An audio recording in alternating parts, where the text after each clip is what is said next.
Welcome to the BA second year class of English again. We are doing the play Macbeth and we have reached to Act 3, Scene 4. In this scene we can see that Macbeth has arranged a banquet to honor Banquo. At the banquet, a murderer arrives and reports to Macbeth just as the dinner guests begin to arrive. So the murderer whom Macbeth had sent to murder Banquo and Fleance arrives, and he informs Macbeth that Banquo is dead but Fleance has escaped. So to hear this, Macbeth is shaken badly because he knows that now Fleance might become the king of Scotland as prophesied by the three witches. Then Macbeth returns to the feast, and looking over the table, Macbeth declares that the banquet would have been perfect if only Banquo were present. At this point, Banquo's ghost appears unobserved and takes Macbeth's seat. So, the guests urge Macbeth to sit and eat with them, but Macbeth says that the table is full. So, he is not aware of the fact that who is there on the seat, but he can assume that the seat is full. When Dennis points to Macbeth's empty seat, Macbeth is shocked to see Banquo's ghost. So again, we can see that Macbeth is again overpowered by his own guilt, and he sees the hallucinations, and his guilt is making him see the Banquo's ghost. So he addresses the ghost saying, "Thou canst no say I did it." So he is telling to the ghost that he is telling the guest that he has not killed him. So the guests are confused to see Macbeth's weird behavior, and thinks that he is ill. Then Lady Macbeth reassures them, and he covers all the things by saying that he had been facing the similar fits since his youth. So she says that Macbeth used to have these kind of fits since his youth, and that he will soon be well. Then she draws Macbeth aside and attempts to calm him by asserting that the ghost of Banquo is just a painting of his fear, just like the dagger he saw earlier in his nightmare. So, ignoring her, Macbeth charges the ghost to speak, but it disappears.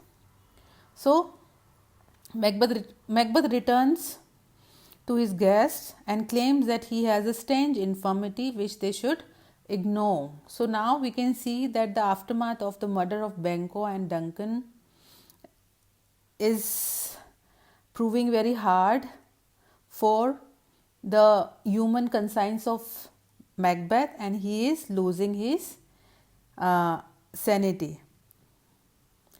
Now the party resumes, which was held to honor Banquo, and Macbeth is offering a toast to Banquo. Then again, when Macbeth names Banquo, whom he had killed, whom he had murdered, the ghost again reappears. As Macbeth once again bursts out in a speech directed at the ghost, Lady Macbeth tries to smooth things over with the guests. So Lady Macbeth is proving very diplomatic and very smart. So she is sorting all the things which are being messed by Macbeth. So Lady Macbeth asks the guest to leave the party since Macbeth is ill. So, alone with Lady Macbeth, Macbeth expresses his deep anxieties and vows to return to the weird sister, the three witches, to solve this anxiety, to lessen this anxiety and to free him from all the fears. Now, in Act 3, Scene 5, we see the supernatural powers are gathering and they are having a meeting. On the heath, the witches meet Hecate, who is the queen of witches, and who chastises them for meddling in Macbeth's affair without involving her or showing him any fancy magic spectacle. So Kate the queen is saying that they should have involved her also in the whole thing of Macbeth's affair. So she tells them that Macbeth will visit them tomorrow and that they must put on a more dramatic show for him. So they are planning a more drama for him, for Macbeth. Then in scene 6, we see that Lennox and the other lord discuss politics. So they are apprehended by the whole thing, and they think that Macbeth might be involved in the whole thing, in the murder of Duncan and Banquo. Then Lennox comments sarcastically on the recent deaths of Duncan and Banquo. He suggests that it is implausible for Malcolm and Donalbain to be inhuman enough to kill their father. So he says that Malcolm and Donalbain cannot kill Duncan.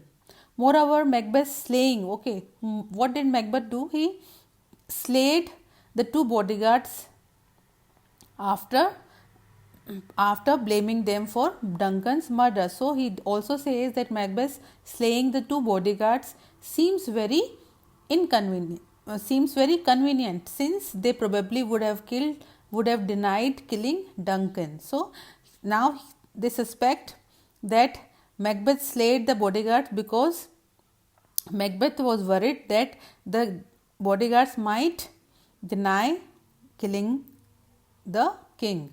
So Lennox purposes that if Malcolm and Donalbain and Fleance were in Macbeth's prison, they would also probably be dead now. They will be murdered by Macbeth. So he now reveals that since Macbeth did not attend Macbeth's feast, he has been denounced. So Macbeth is also not there, and he might be also killed by Macbeth.